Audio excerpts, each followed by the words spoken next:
महागठबंधन ने संयुक्त press conference कर बड़ा ऐलान किया कि सर्वसम्मति से तेजस्वी यादव को मुख्यमंत्री पद का चेहरा और विकासशील इंसान पार्टी के अध्यक्ष मुकेश सहनी को उप मुख्यमंत्री पद का उम्मीदवार घोषित किया गया है। इसी कड़ी में मीडिया से बातचीत में वीआईपी प्रमुख मुकेश सहनी ने कई अहम मुद्दों पर खुलकर अपनी बात रखी। राजनीति, विकास और महागठबंधन की रणनीति पर उन्होंने बेबाकी से जवाब दिए। मुकेश सहनी ने कहा, मैं बहुत खुश हूँ।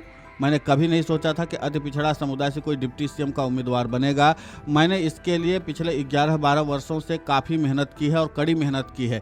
इस पूरे मामले को लेकर के क्या कुछ कहा है वीआईपी के अध्यक्ष मुकेश सहनी ने, आप खुद सुने उन्हीं की जुबानी। बहुत खुशी प्राप्त हो रहा है।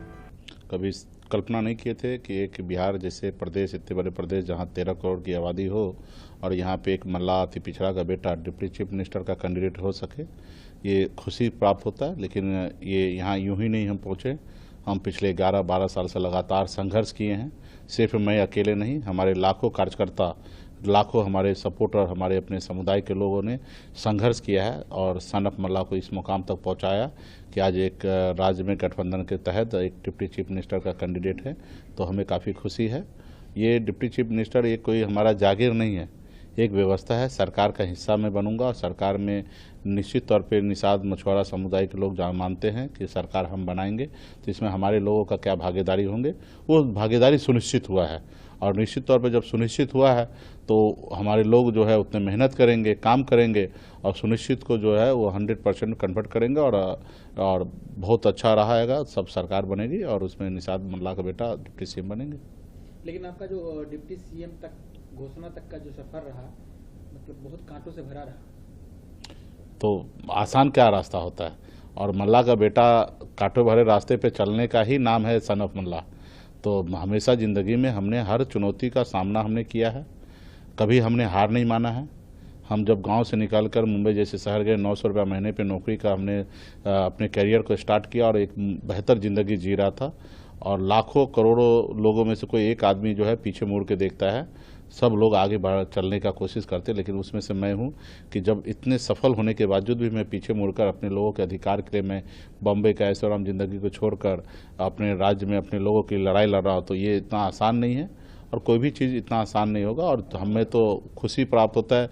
हम तो दशरथ मांझी को अपना आदर्श मानते हैं कि उन्होंने जिद ठान लिया कि जब तक तोड़ेंगे नहीं तब तक छोड़ेंगे नहीं। उन्होंने तोड़कर, पहाड़ को तोड़कर रास्ता बना दिया। उसी तरीके से हमने भी अपनी ज़िंदगी में हर वो काम हमने किया, जिद बना के। हमने गरीबी से लड़कर हम गरीबी से बाहर निकल गए। हमने लड़ाई लड़कर एक राज्य में स्थापित लीडर बन गए। हमने लड़ाई लड़कर हम देश के प्रधानमंत्री से हम लड़ाई लड़ लेते हैं। हमारी पर्सनल व्यक्तिगत उनसे कोई लड़ाई नहीं है। तो ऐसा नहीं है कि उन्होंने हमारे 2 कट्ठा जमीन कहीं हड़प लिए हैं। हमारे विचार की लड़ाई है।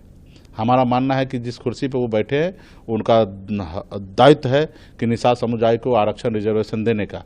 अब वो नहीं दे रहे हैं तो हमारा अधिकार है कि हम उनसे लड़ाई लड़ें, क्योंकि जो कुर्सी पे वो बैठे वहाँ पे उनको करना है। नहीं कर रहे हैं तो हम लड़ रहे हैं और कल उस कुर्सी पे जो भी लोग बैठेंगे उनसे हम लड़ेंगे। हालांकि मुकेश सहनी ने कहा कि पहले उन्होंने कभी कल्पना भी नहीं की थी कि महागठबंधन में डिप्टी सीएम के उम्मीदवार मुकेश सहनी हो सकता है। अब जब ऐसा हुआ तो पूरा राजनीतिक समीकरण बदल गया।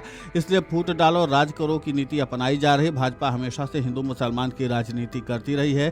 चिराग पासवान जी ट्वीट कर रहे हैं, लेकिन सवाल यह है कि आपने मुसलमान भाइयों के लिए अब तक क्या किया? आपने उन्हें टिकट क्यों नहीं दिया? जो पार्टी मुसलमान भाइयों को पाकिस्तान भेजने की बात करती है, उसके साथ रहकर आप कैसे मुसलमान के हितैषी हो सकते हैं?